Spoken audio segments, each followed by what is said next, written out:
Welcome to the Watchman War Room here.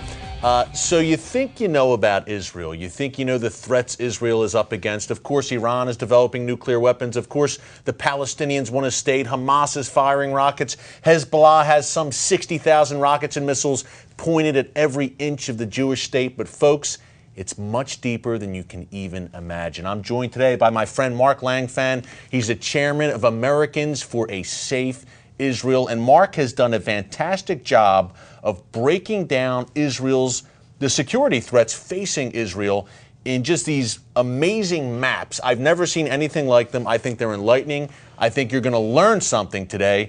Mark, first of all, welcome. Great to have you here. Thank you for having me, Eric. We are going to start. You have a series of these magnificent maps you can find at marklangfan.com. We're going to start on this broader map of the Middle East. Mark, walk us through this map. Here's tiny Israel, folks, the size of New Jersey. Mark, walk us through and show us what Israel is up against. Well, this map is really not just to show what Israel is up against, but more the point relating Israel to Greece and to NATO and Western civilization. Because oftentimes Israel is couched as a little Satan, whereas America is a big Satan. Sure. What this really shows is that Israel is the tip of the West spear. Yeah. And without Israel, you would have a Muslim tsunami vectoring right into Greece and NATO. Right. How many Muslims here? You've got 370 million Muslims, and in this little corner up here, you've got 11 million Greeks. Now, the only non-Muslim country between 11 million Greeks and 370 million Muslims is the 6 million Jews of Israel. So Israel, what you're saying, Mark, Israel is essentially the first line of defense for Western civilization. The first and, in effect, the last line of defense, because between Israel and Greece, there's nothing except Cyprus. Right, which is 1 million Christians, by the way. And Mark, let's just lay it on the table here. If, God forbid, the Iranians and the jihadists succeeded in their plans to wipe Israel off the map, they wouldn't just stop at Israel, pack up their bags, and go home, right? They'd keep going. That would be the appetizer. And then you'd be for the main course. Right into Europe. And on to the land of the great Satan, America. That's right. Mark, let's walk over to this topographic map of Israel. This is fascinating. Okay. Here is Israel. It's the size roughly of New Jersey, I guess you would say. If Israel gave up the land that the world, including the Obama administration, wants it to give up, it would be the size of, I don't know, Rhode Island or Delaware, I guess. Walk us through, Mark. Okay. Now, how did the West Bank get its name? Well, it's the west bank of the Jordan River. But this is the great thing about this map. When people look at this map, including the New York Times editorial board, I must add, I walk into the New York Times editorial board, and the editor says, "Oh, this is the West Bank. You're never going to prove to me that that's strategic, that area there." And I say to him, "You know, you're right, that is the West Bank. But that's not the West Bank we know and love, or know and love to fight about.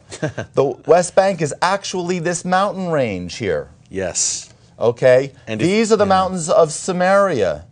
These are the mountains of Judea. The biblical heartland. The biblical heartland of Israel. Yeah. So what they're really talking about is not giving up this little segment over here.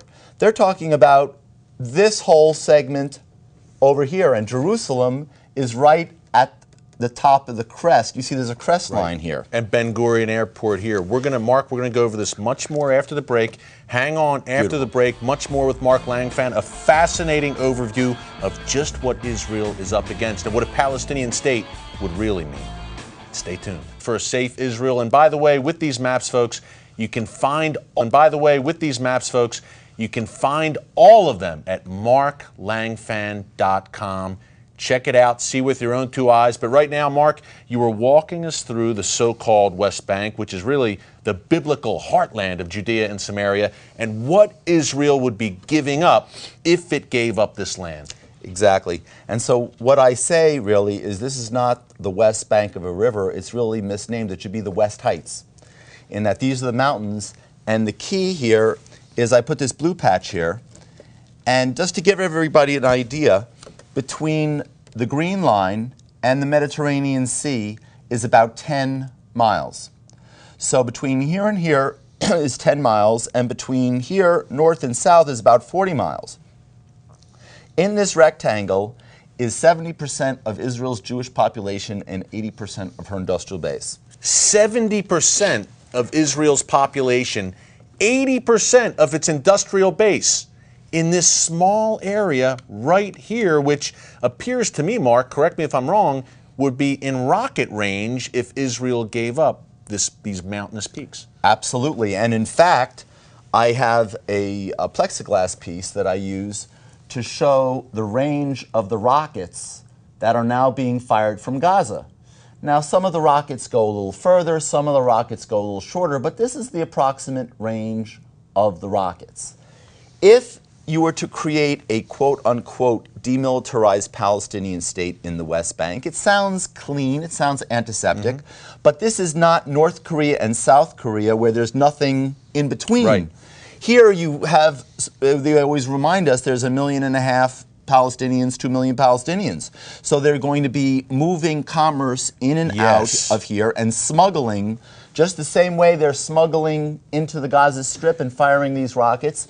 They can smuggle the same types of things into this area and fire them into Yes, Ben Gurion Airport is there. Every time I go to Israel, Mark, every time you go, we're landing right here within Katyusha range, and those Katyusha rockets can be tipped with chemical weapons. Absolutely. And on that note, let's take it to this map, Mark. Again, 70% of the Jewish population, 80% of Israel's In this industrial area. base. So now, why is this so critical? Well, it's critical because Hamas and Fatah have fired about 15,000 rockets from the Gaza Strip. And thank goodness it hasn't killed very many people. And the reason it hasn't killed very many people is because this is mostly empty farmland.